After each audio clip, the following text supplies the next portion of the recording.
সুনামগঞ্জে গেল কয়েকদিনের বৃষ্টি আর পাহাড়ি ঢলে বেড়েছে হাওর ও নদীর পানি। পাহাড়ি ঢলে প্রবল স্রোতে গেল শুক্রবার ভোররাতে বিশম্বরপুর উপজেলার খরচার হাওরের বাঁধ ভেঙে বাহাদুরপুর গ্রামের রূপসা নদীর গার্ডওয়াল ধসে যাওয়ায় ভাঙতে শুরু করে গ্রামের নদী তীরবর্তী বাড়িঘর। রাতেই নদীগর্ভে বিলীন হয়ে যায় অর্ধশতাধিক ঘরবাড়ি।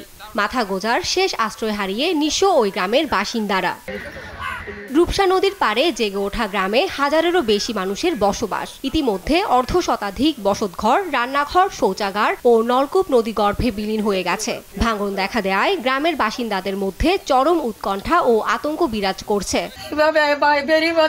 আমার ঘরের সবকিছু নিয়ে গেছে, একটা ল্যাপটিনের নিচে ফাঁকঘর ভাঙিয়া ফাঁকঘরে আসবাবপত্র যা আছে সবগুলা নিয়ে গেছে। বর্তমানে আমরা বাইরে আছি, ধান নিচে না স্যার, ধান অন্য করে আলাইছি। ভাঙনে এমন একটা দেখা আছে আর কি, থাকার কোনো জায়গা নাই।